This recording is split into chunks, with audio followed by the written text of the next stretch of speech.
नमस्कार दोस्तों, हिंदी एस्पिरेंट के यूट्यूब चैनल में आपका स्वागत है।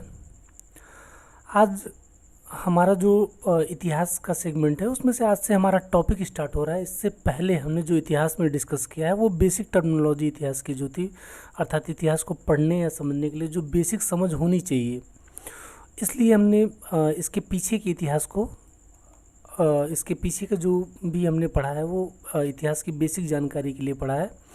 आज से हमारा मेन टॉपिक जो प्रागैतिहासिक काल है वो हम स्टार्ट करेंगे। उससे पहले आज हम जो पढ़ेंगे उसमें उसके लिए आपको ज़रूरी है कि जो पीछे के जितने भी वीडियो हैं आप उसको देख लीजिए, ताकि आपको जो फिर पढ़ने के दौरान वो सब चीज़ें समझ में आए कि सभ्यता आपको बार बार मिलेगी, संस्कृति टर्म मिलेगा, बीसी मिलेगा, एडी मिलेगा, तो वो सब चीज़ें होती क्या हैं पहले वो आप समझ लीजिए। इतिहास है क्या, इसको समझ लीजिए, उसके बाद ये टॉपिक्स आपको अच्छे तरीके से समझ में आएंगे।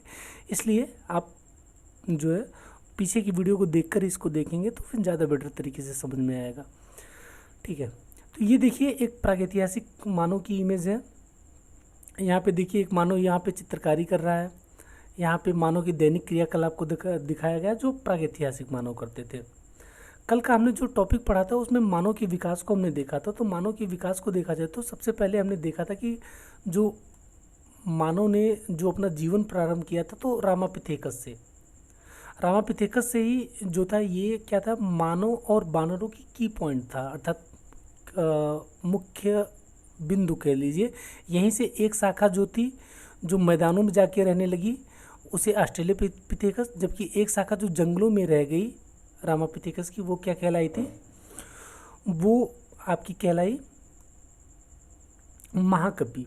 ठीक है, तो ये इवोल्यूशन ऑफ मैन है कि कैसे मानव का विकास रामापिथेकस से लेकर होमोसेपियंस अर्थात वो आधुनिक मानव तक हुआ है। ये हमने कल विस्तृत तरीके से देखा था, उसके बारे में हमने जाना था।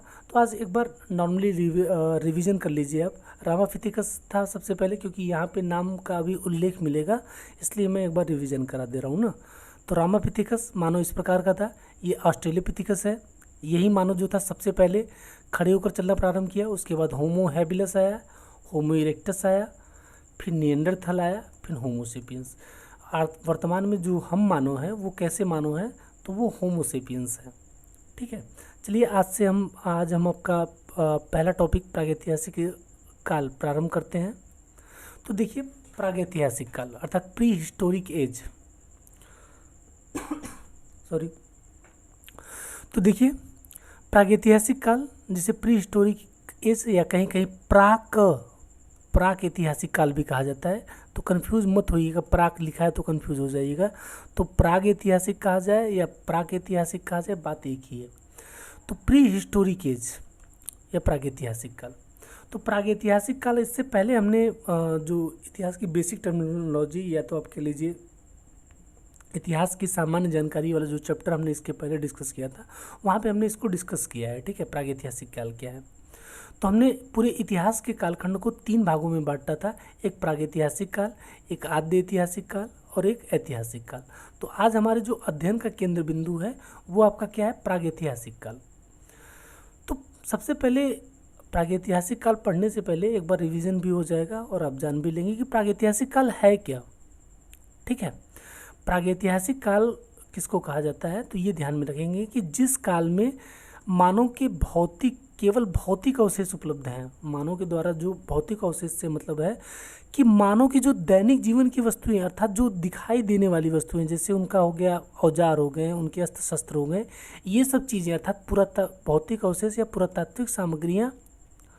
ठीक, जिस काल में केवल मानव के भौतिक अवशेष या पुरातात्विक सामग्रियाँ उपलब्ध हैं, ठीक है, और साहित्यिक साक्ष्य नहीं है। साहित्यिक साक्ष्य क्या है, नहीं है, तो ऐसे काल को प्रागैतिहासिक काल कहा जाता है।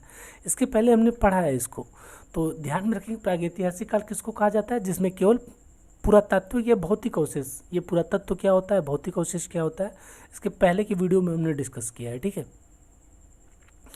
तो भौतिक अवशेष से पुरातात्विक सामग्रियाँ उपलब्ध हैं, साहित्यिक साक्ष्य उपलब्ध नहीं है, तो ऐसे काल को हम क्या कहेंगे, प्रागैतिहासिक काल कहेंगे। तो प्रागैतिहासिक काल का जो टाइम पीरियड है वो कहीं कहीं किताबों में आपको 5 लाख वर्ष मिलेगा, कहीं कहीं किताबों में 25 लाख वर्ष, 25 लाख ईसा पूर्व से लेकर वर्तमान में, अब वर्तमान कह रहे हैं कि 1600 ईसा पूर्व, लगभग 1600 ईसा पूर्व तक का काल हम जो काउंट करते हैं वो किस में काउंट किया जाता है? प्रागैतिहासिक काल में। अर्थात एक लंबा इतिहास, लाखों वर्षों का इतिहास हम लोग किस में रखते हैं? प्रागैतिहासिक काल में। तो चूंकि प्रागैतिहासिक काल इतना लंबा खंड है तो इसको डिवाइडेशन 1836 से पहले नहीं किया गया था प्रागैतिहासिक काल का। ठीक है, तो प्रागैतिहासिक काल में जो मानव का क्रम रहा है विकास का, तो वो समय के साथ मानव क्या हुआ है? विकसित हुआ है। जैसे वर्तमान समय में देखते हैं कि हमारे बचपन के समय में 2G मोबाइल चलती थी, फिर आ गई 3G 4G, फिर आपकी क्या हो गई 5G 6G, ऐसी टेक्नोलॉजी क्या है बढ़ती है। तो धीरे धीरे हमने क्या किया है? इवोल्यूशन ही किया, अर्थात विकास ही किया है। तो मानव ने जब उसका जीवन 25 लाख या 5 लाख, ये कोई देखिए स्पष्ट नहीं है, तो डेट या तिथियों को लेकर यहाँ पे कंफ्यूज मत होइएगा कि नहीं कहीं 25 लाख लिखा है तो कहीं 5 लाख लिखा है, वो बिल्कुल भी मायने नहीं रखता। आपको ये मायने रखता है कि आप समझते क्या हैं। कभी भी प्रारंभिक परीक्षा में ये नहीं पूछा जाएगा कि 25 लाख से 1600 ईसा पूर्व प्रागैतिहासिक काल। ठीक है, तो ये सब ध्यान में नहीं रखिएगा, बहुत ज़्यादा डेट और ईस्वी सन के चक्कर में नहीं पड़िएगा ना। जितना ज़रूरी होगा वो यहाँ पे बता दिया जाएगा। तो ध्यान रखिएगा 25 लाख नियर अबाउट हम बात करते हैं, 25 लाख से लेकर 1600 वर्षों का इतिहास, एक लंबा इतिहास जो है प्रागैतिहासिक काल के अंतर्गत आता है। तो चूंकि इतना लंबा कालखंड को अध्ययन करने में असुविधा हो रही थी, क्योंकि ज़रूरी है कि चीज़ों को डिवाइडेशन किया जाए, मतलब छोटे छोटे टुकड़ों में बांट के रेडी किया जाता है, चीज़ों को पढ़ा जाता है, तो वो जो है आपको पढ़ने में आसानी होती है और समझने में भी आसानी होती है। तो इसके पहले प्रागैतिहासिक काल में कोई विभाजन नहीं था, तो समस्या इतने बड़े इतिहास को पढ़ने में आती थी कि भैया कैसे पढ़ा जाए इतना लंबा इतिहास। तो इस दिशा में जो सबसे पहला प्रयास किया गया, तो कोपेनहेगन संग्रहालय, ये आपके डेनमार्क में पड़ता है। जब आप वर्ल्ड ज्योग्राफी पढ़ेंगे तो मैपिंग की क्लास करेंगे तो वहाँ हम इन सब चीज़ों को देखेंगे। तो डेनमार्क यदि आपको भी देखना है तो गूगल पे, या तो फिर आपके पास यदि ऑक्सफोर्ड स्टूडेंट एटलस का मैप होगा तो वहाँ पे आप देख लीजिए। कोपेनहेगन वर्तमान में डेनमार्क में स्थित है। ठीक है, यूरोपीय देश है। यूरोप में देखेंगे तो ये आपके बाल्टिक सागर के किनारे पर स्थित है, व्हाइट सी से सटा हुआ। तो ठीक है, जो नॉर्डिक देश है उसी के पास में स्थित है डेनमार्क। तो यहाँ पे जो था, जितने भी प्रागैतिहासिक काल की जितने भी पुरातात्विक सामग्रियाँ थी, अर्थात मानव के द्वारा जो उपभोग की गई चीज़ें थी, जो वस्तुएं उसके साथ प्रयोग किया गया था मानव के द्वारा, वो सब सारी चीज़ें कहाँ पे रखी गई थी? इस संग्रहालय। संग्रहालय क्या होता है? जहाँ पे सारी चीज़ों का संग्रह होता है विभिन्न काल की। तो यहाँ पे भी क्या था? प्रागैतिहासिक काल की विभिन्न सामग्रियाँ रखी हुई थी। तो जो क्रिश्चियन जार्गोस थॉमसन, जिन्हें सीजे थॉमसन, इनका यूपीपीसीएस की प्रारंभिक परीक्षा में यहाँ से क्वेश्चन भी पूछा है कि कोपेनहेगन संग्रहालय को आधार बनाकर जो प्रागैतिहासिक काल को 3 कालों में किसने डिवाइड किया? तो याद रखेंगे क्रिश्चियन जार्गोस थॉमसन ने किया है। ये पूछा गया क्वेश्चन है। तो सीजे थॉमसन ने सबसे पहले कोपेनहेगन संग्रहालय जो था, जो डेनमार्क में स्थित है, वहाँ पे प्रागैतिहासिक काल के जो 25 लाख ईसा पूर्व से लेकर 1600 ईसा पूर्व तक का जो सामग्रियाँ रखी गई थी प्रागैतिहासिक काल को, उनको आधार बनाकर उन्होंने प्रागैतिहासिक काल को 3 कालखंडों में बांटा। तो याद रखिएगा, सर्वप्रथम प्रागैतिहासिक काल का विभाजन किसने किया? तो क्रिश्चियन जार्गोस थॉमसन। कब किया इन्होंने? तो 1836 में किया है। तो इन्होंने जो काल विभाजन किया उसको आधार बनाने के लिए उन्होंने जो स्रोत सामग्रियां ली वो कहाँ से ली? कोपेनहेगन संग्रहालय से। तो जो कोपेनहेगन संग्रहालय से थी, तो उन्होंने उस सामग्रियों को 3 कालखंडों में बांट दिया। एक ऐसी सामग्री जिसमें केवल पत्थर के उपकरण थे, तो उनको पाषाण युग या स्टोन एज का नाम दिया, अर्थात जिस युग में केवल पाषाण उपकरण उपलब्ध थे। दूसरा आपका जो था, जिसमें केवल कांसे की उपकरण जहाँ से मिले, तो वो आपके कांस्य युग। याद रखिएगा कि मानव के द्वारा जो सबसे पहले, ये प्रारंभिक परीक्षा से काफ़ी इंपॉर्टेंट क्वेश्चन है कि मानव के द्वारा सबसे पहले धातु कौन सी प्रयोग में लाई गई? कहाँ लोहा लाया गया, कांसा लाया गया कि तांबा लाया गया? तो याद रखेंगे सबसे पहले मानव के द्वारा जो धातु प्रयोग में लाई गई वो थी तांबा। ठीक है, सबसे पहले मानव ने किस धातु का प्रयोग किया? तो वो तांबे धातु का प्रयोग किया था। और ये जो कांसा होता है ये तांबा प्लस टीन दोनों को मिला दिया जाता है, तो ये कौन सी धातु बनती है, ये कांसा बनता है। ठीक है, और ये कांसा जो है तांबे की तुलना में अधिक मजबूत था। तो कहने का मतलब है कि जो कोपेनहेगन संग्रहालय को आधार बनाकर क्रिश्चियन जॉर्गोस थॉमसन जो डेनमार्क के थे, उन्होंने जो काल का विभाजन किया प्रागैतिहासिक काल को उनके उपकरण सामग्रियों के आधार पे, ठीक है, तो उसको जो है 3 काल खंडों में बांटा उपकरण सामग्रियों के आधार पे। ऐसा युग, ऐसे उपकरण जिसमें केवल पत्थर के थे तो उनको पाषाण काल कह दिया गया। ऐसा युग जहाँ पे कांस्य के उपकरण मिलना प्रारंभ हो जाते हैं तो उनको उन्होंने कांस्य युग कहा, और ऐसा समय जहाँ पे लोहे के उपकरण मिलना प्रारंभ हो जाते हैं तो उन्होंने उसको क्या कहा, लौह युग। ठीक है, तो इन्होंने याद रखिएगा कि जो कोपेनहेगन संग्रहालय के में जो क्रिश्चियन जॉर्गोस थॉमसन थे उन्होंने प्रागैतिहासिक काल को 3 कालखंडों में बांटा है, तो पाषाण काल में, कांस्य युग में और लौह युग में। ये ध्यान रखेंगे, ये प्रीलिम्स की परीक्षा में पूछा गया क्वेश्चन है कि कोपेनहेगन संग्रहालय को आधार बनाकर जो प्रागैतिहासिक काल को किसने 3 कालखंडों में डिवाइड किया है, तो ये ध्यान रखेंगे हम ना, ये 3 कालखंडों में किसने किया है, तो क्रिश्चियन जॉर्गोस थॉमसन ने किया है। तो प्रागैतिहासिक काल पढ़ रहे हैं, तो प्रागैतिहासिक काल में हमें विश्व के प्रागैतिहासिक काल को नहीं पढ़ना है, हमें पढ़ना तो भारत के प्रागैतिहासिक काल को पढ़ना है। ठीक है, तो हमें ये देखना है कि भारत में सबसे पहले प्रागैतिहासिक काल का उद्भव कब हुआ, प्रागैतिहासिक काल में खोज कब हुई, प्रागैतिहासिक सामग्रियां भारत में क्या क्या मिलती है, तो सबसे पहले हम ये देखेंगे।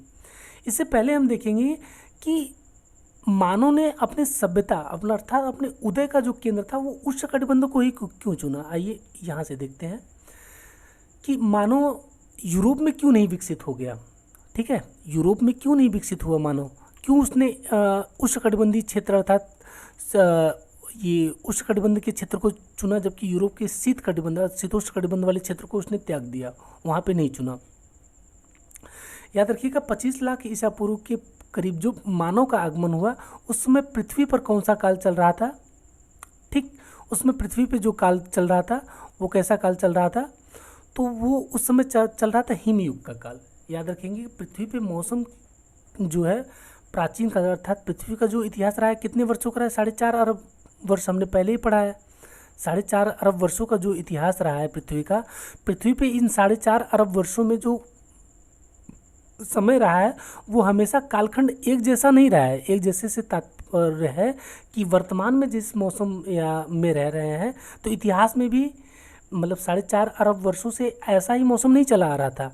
मौसम में लगातार जो है परिवर्तन होते रहे हैं। यदि मौसम लगातार ऐसा ही चला रहता तो डायनासोर की प्रजाति आज विलुप्त तो न होती, सर्वाइव करती।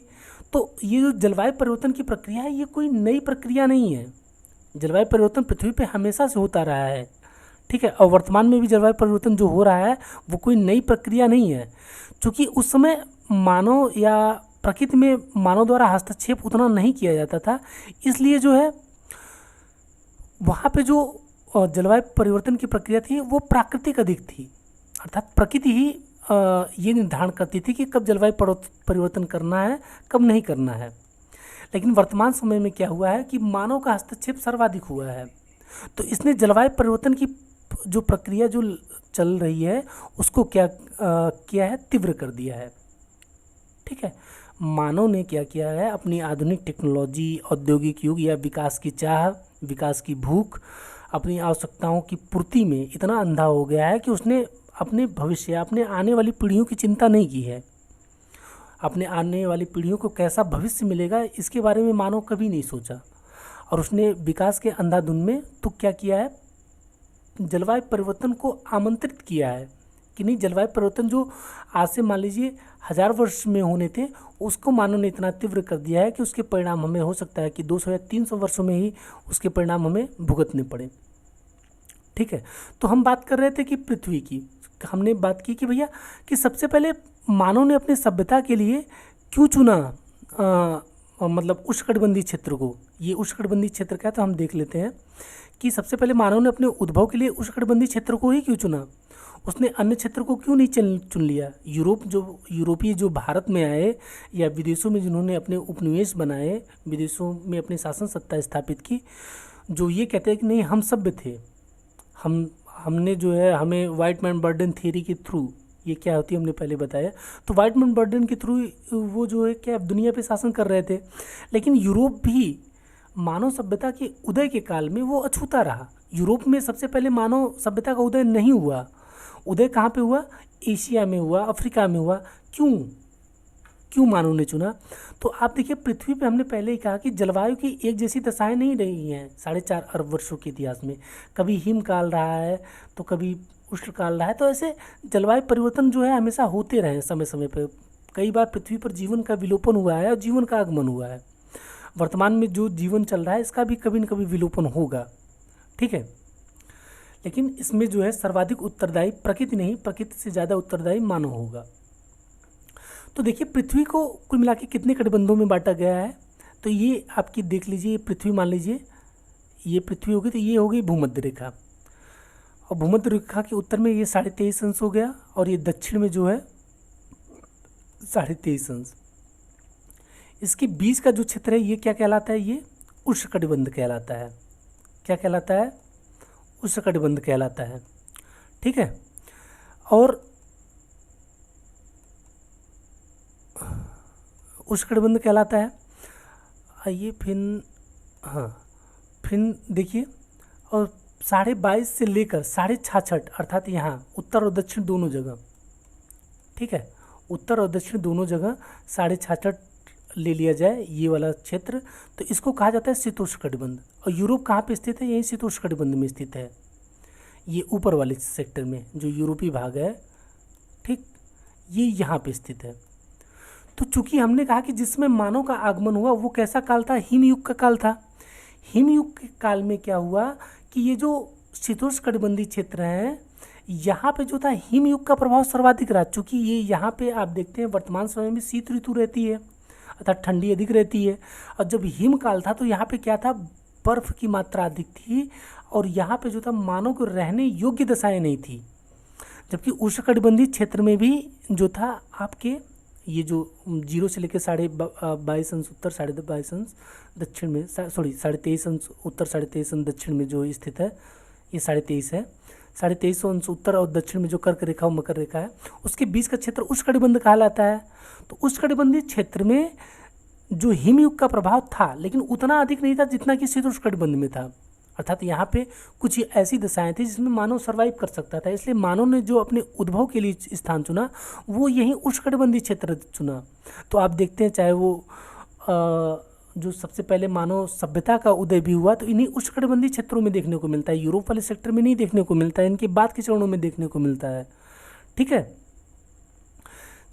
देखिए सबसे पहले जैसे चीन में हो गई चीनी सभ्यता हो गई, भारत में हड़प्पा सभ्यता हो गई, इराक में आपकी ये बेबीलोनियन या सुमेरियन सभ्यता होगी, और ये मिस्र में आपकी मिस्र में आपकी जो मिस्र की सभ्यता थी वो हो गई।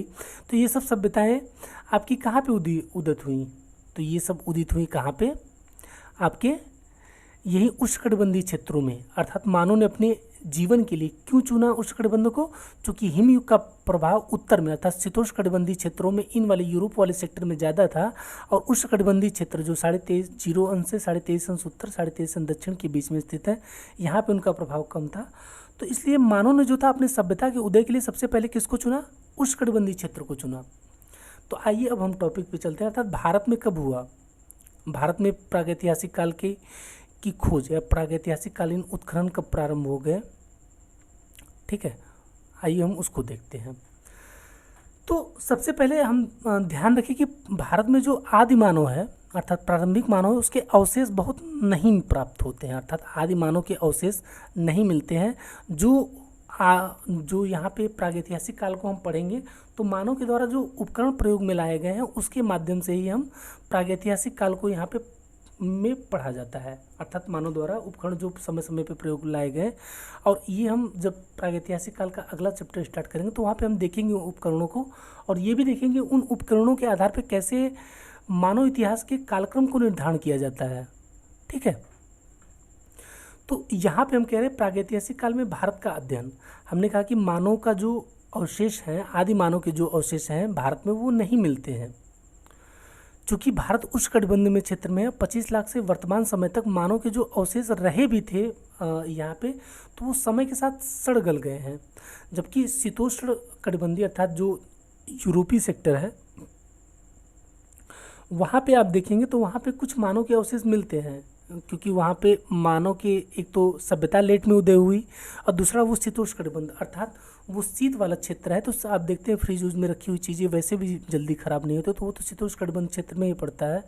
तो वहाँ पे मानव के जो अवशेष हैं वो बहुत ज़्यादा सड़े गले अवस्था में नहीं है, जबकि भारत और वाले क्षेत्रों में आदि मानव के अवशेष नाम मात्र के मिलते हैं, तो मिलते ही नहीं हैं। सबसे पहले हम देखते हैं कि रामापिथेकस, हमने जो इसके पहले स्लाइड में कहा था, रामापिथेकस के अवशेष भारत में जो मिले हैं वो शिवालिक के गिरिपाद में मिले हैं। कल हमने पढ़ा था इसके बारे में, वहाँ से मिले हैं।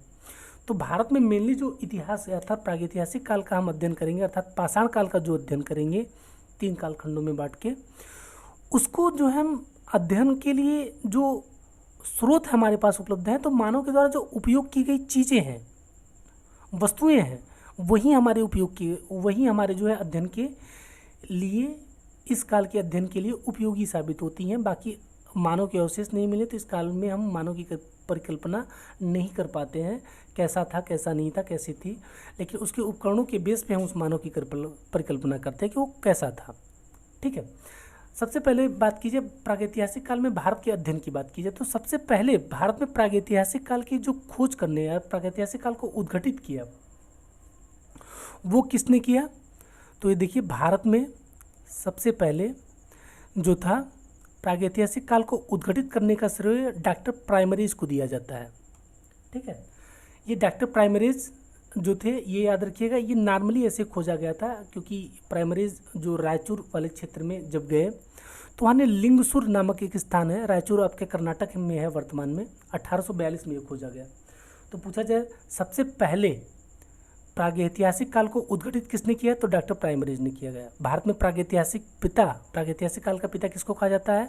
उद्घटित करने का श्रेय किसको दिया जाता है? प्राइमरीज को दिया जाता है। प्रागैतिहासिक काल का पिता किसको कहा जाता है भारत में? डॉक्टर प्राइमरीज को कहा जाता है। तो ये ध्यान रखेंगे ना। फिर इन्होंने जो खोजा वो 1842 में ये रायचूर जो कर्नाटक में स्थित है उसके लिंगसुर नामक स्थान पे इन्होंने क्या किया, प्रागैतिहासिक औजारों की खोज की। ये देखिए, प्रागैतिहासिक औजारों की इन्होंने खोज की। ठीक है, इन्होंने देखा कि पत्थर के कुछ ऐसे औजार मिले हैं जो कि कुछ प्रकृति में भिन्न हैं।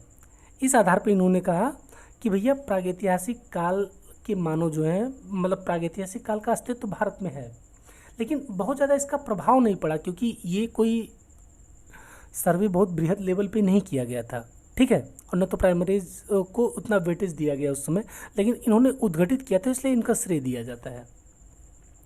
उसके बाद 1853 में, 1842 के बाद 1853 में जॉन इवांस महोदय ने नर्मदा नदी घाटी, वर्तमान में जबलपुर एमपी, जो मध्य प्रदेश का जबलपुर क्षेत्र है, वहीं पर नर्मदा नदी घाटी में पत्थर के उपकरणों की एक श्रृंखला प्राप्त की। और ये पत्थर के उपकरण कैसे थे? जो व्यवस्थित तरीके से गढ़े गए थे।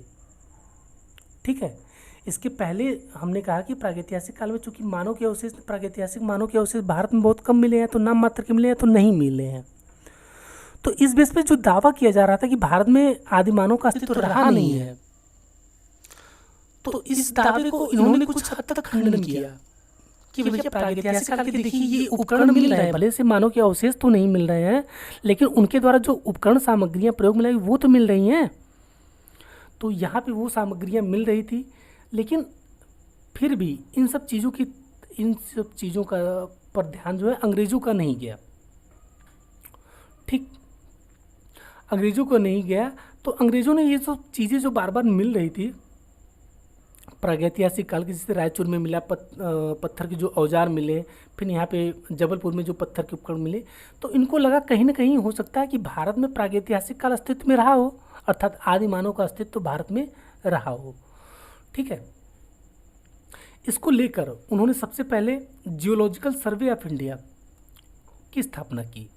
ठीक, जियोलॉजिकल सर्वे ऑफ इंडिया की स्थापना की, और इन्होंने उस समय जो था रॉबर्ट ब्रूसफुट को इसका जो है अधिकारी बनाया, अर्थात निदेशक बनाया।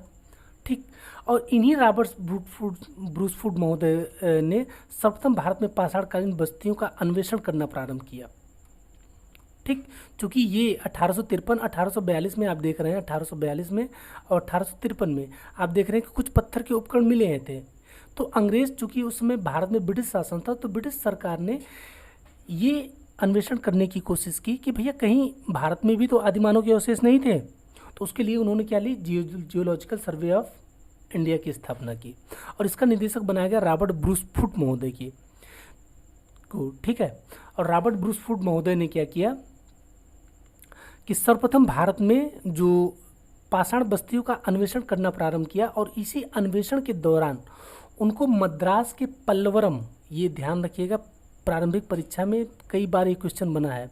मद्रास मतलब वर्तमान में तमिलनाडु, जिसे चेन्नई कहते हैं, उसे ही मद्रास कहा जाता था पहले। तो मद्रास के अर्थात तमिलनाडु के जो चेन्नई है, चेन्नई प्रांत हो गया, या तो आप कह लीजिए मद्रास कह लीजिए, मद्रास के पल्लवरम में, याद रखिएगा पल्लवरम में हैंड एक्स की खोज की। ये हैंड एक्स क्या होता है हम अभी देख रहे हैं, कि मतलब हस्त कुठार की खोज की। और ये कब खोजा इन्होंने, 1863 में खोजा। इसी के साथ ही भारत में आदि मानव अर्थात प्रागैतिहासिक काल का अध्ययन प्रारंभ हो जाता है। तो रॉबर्ट ब्रूस फुट महोदय का सर्वाधिक योगदान है भारत में प्रागैतिहासिक काल के अध्ययन के लिए। ठीक, तो यहाँ से प्रारंभिक परीक्षा में जो क्वेश्चन बना है कि रॉबर्ट ब्रूस फुट थे कौन, तो याद रखिएगा ये भूवैज्ञानिक थे, अर्थात जो भूमि की विज्ञान अर्थात भूमि संबंधी जो साक्ष्य हैं, भूमि के आधार पे जो साक्ष्य है उसके आधार पे अर्थात जो पृथ्वी का अध्ययन करते थे वो कहलाए भूवैज्ञानिक। और ये पुरातत्वविद थे, ये दोनों थे। ये याद रखिए कि दोनों क्वेश्चन बना था, ऑप्शन में दिया था कि रॉबर्ट ब्रूस फुट थे भूवैज्ञानिक, पुरातत्वविद, तो ये दोनों थे, इसलिए वो ऑप्शन में दोनों के दोनों सही हैं। अभी हम जब इसकी प्रारंभिक परीक्षा के क्वेश्चन हल करेंगे तो यहाँ पे मिलेगा। तो याद रखेंगे भारत में सबसे पहले जो अन्वेषण की खोज की थी प्रागैतिहासिक काल को, डायरेक्टर प्राइमरीज ने की थी। उसके बाद 1853 में जॉन इवांस ने किया। लेकिन भारत में जो व्यवस्थित रूप से अर्थात अंग्रेजों द्वारा जो व्यवस्थित रूप से सर्वेक्षण कराया गया, वो जियोलॉजिकल सर्वे ऑफ इंडिया द्वारा करवाया गया, वो 1863 में हुआ। रॉबर्ट ब्रूस फुट महोदय जो भूवैज्ञानिक और पुरातत्वविद थे, इन्होंने भारत में मद्रास के पल्लवरम अर्थात आधुनिक तमिलनाडु के पल्लवरम नामक स्थान में हैंड एक्स नामक एक उपकरण की खोज की। तो ये हैंड एक्स क्या होता है, ये इमेज में देखिए, ये है आपका हैंड एक्स, देख रहे हैं। हैंड माने हाथ होता है, एक्स माने कुल्हाड़ी। जो वर्तमान में कुल्हाड़ी देते हैं उसमें देखिए लकड़ी का बेत लगा होता है, लेकिन यहाँ पे देखिए इसको मनुष्य जो है हाथ में यहाँ से नीचे वाला जो हिस्सा है इसको पकड़ता था हाथ में ऐसे दबा के, और इससे जो है जानवरों का शिकार करता था। ठीक है, इसीलिए इसको हैंड एक्स कहा गया। इसका एक और रूप देखिए, एक ही ये रहा, ये भी क्या है हैंड एक्स। ऐसे नीचे से इसका हिस्सा ये वाला पकड़ लीजिए हाथ में, और ये क्या हो गया, कुल्हाड़ी की तरह हो गया। इसके थ्रू मानव जो था शिकार कर रहा था।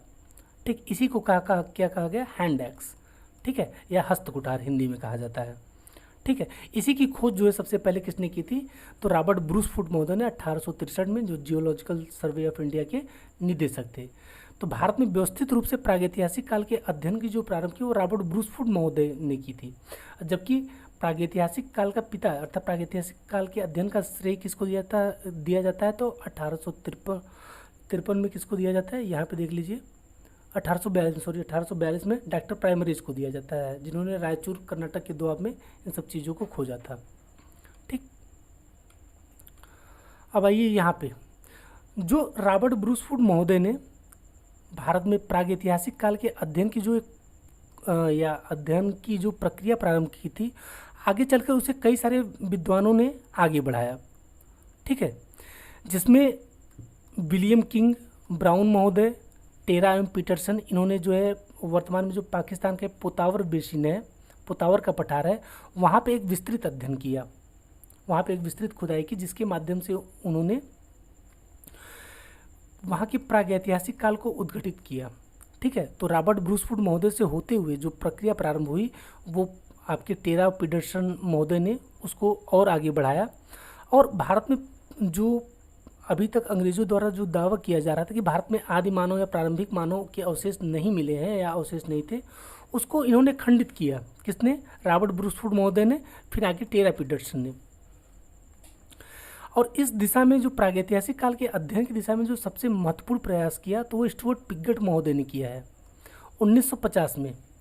ये स्टुअर्ट पिगट महोदय ने जो प्रागैतिहासिक काल है, प्रागैतिहासिक काल को केंद्र में रखकर अपनी एक पुस्तक लिखी, प्री हिस्टोरिका इंडिया, ठीक है, प्री हिस्टोरिका इंडिया नाम से एक पुस्तक लिखी, जिसने प्रागैतिहासिक काल के अध्ययन में एक भारत की एक नई दिशा दी और विश्व के सामने, विश्व समुदाय के सामने ये उजागर किया कि भारत में भी आदिमानव के अवशेष मिल रहे हैं, अर्थात आदिमानव भारत में भी था, ठीक है। इसके पहले जो दावा किया जा रहा था उसको खंडित कर दिया और प्री हिस्टोरिका इंडिया पुस्तक किसने ली? स्टुअर्ट पिगट महोदय ने।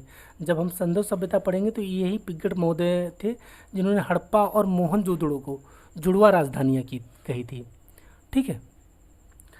अब चलिए आगे चलते हैं इसके।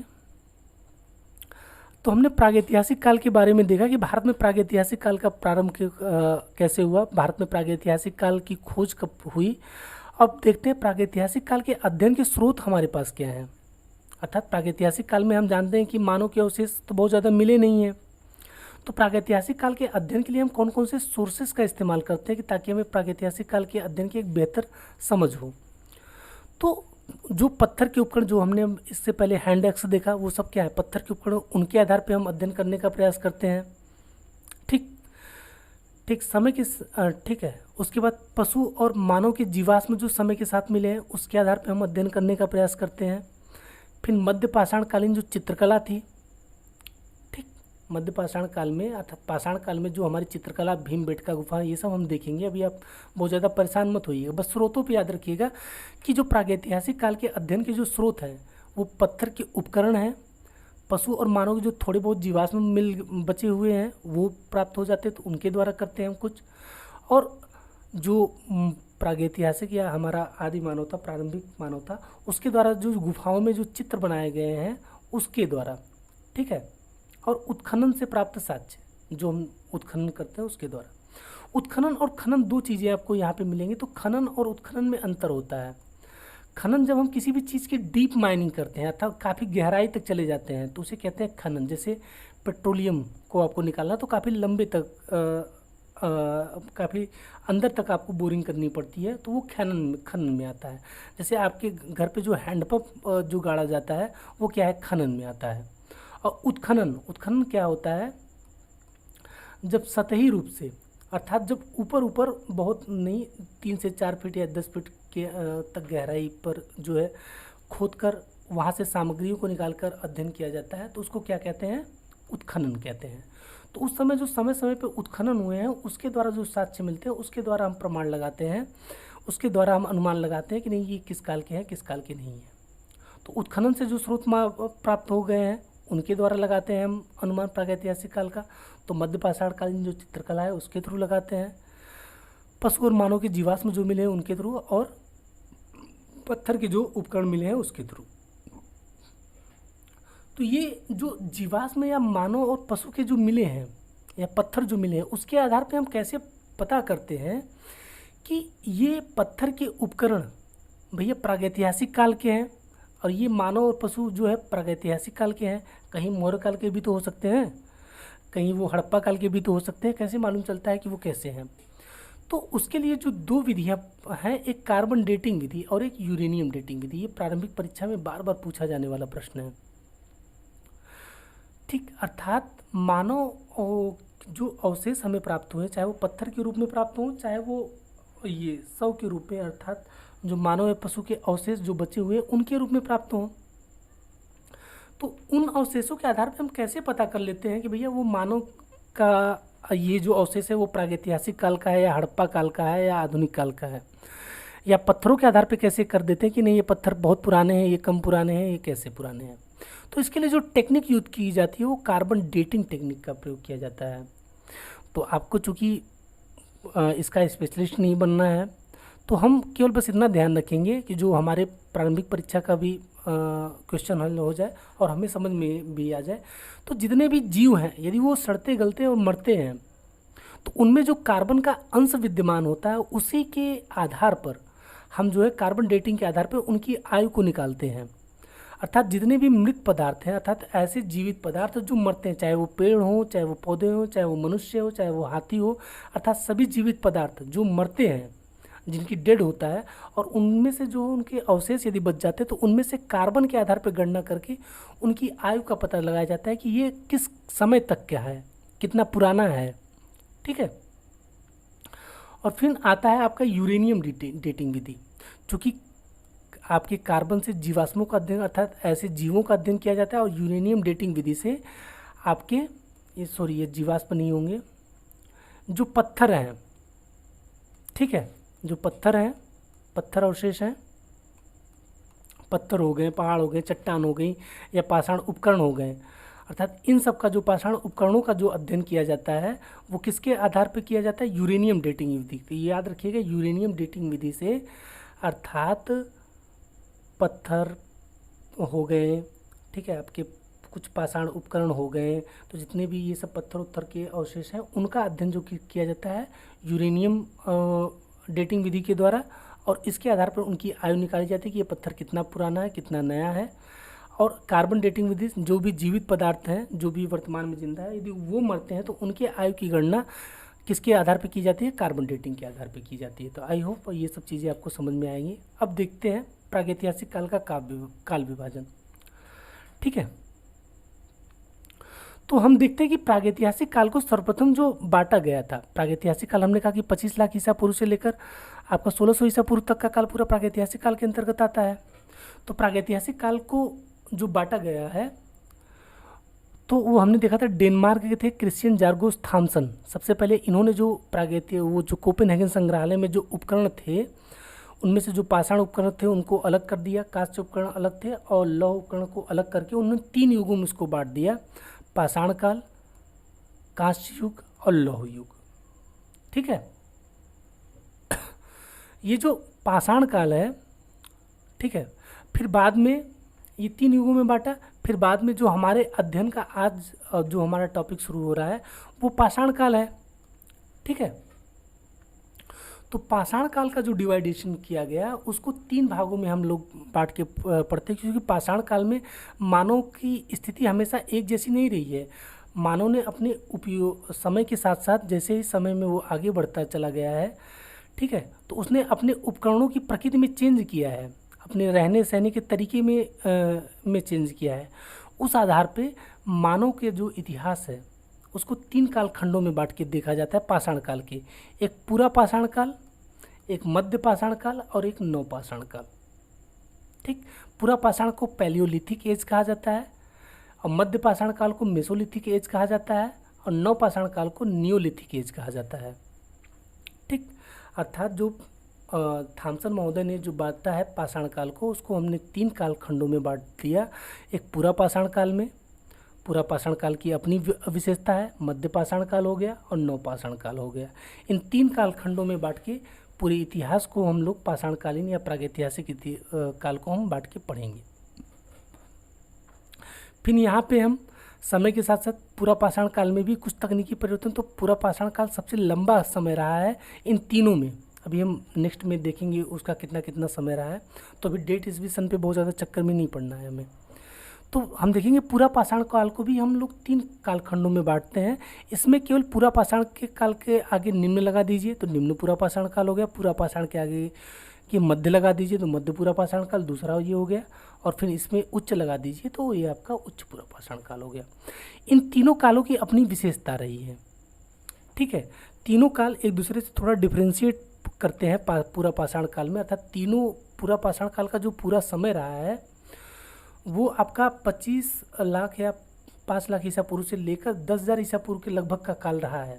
तो इतना लंबा जो इतिहास रहा है, मानव का इतिहास इतना लंबा जो पूरा पाषाण काल का रहा है, अर्थात 25 लाख से या 5 लाख से जो 10,000 ईसा पूर्व तक का इतिहास रहा है वो एक जैसा नहीं रहा है, वो जो है समय के साथ उसमें परिवर्तन हुए हैं, और इन्हीं परिवर्तनों के आधार पे हम पूरा पाषाण काल को 3 कालखंडों में बांट के देखेंगे कि निम्न पूरा पाषाण काल, यही पूरा पाषाण के आगे काल के आगे निम्न लगा दीजिए, फिर दूसरा हम पढ़ेंगे मध्य पूरा पाषाण काल, तो यहाँ पे मध्य जुड़ गया, और ये तीसरा पढ़ेंगे उच्च पूरा पाषाण काल।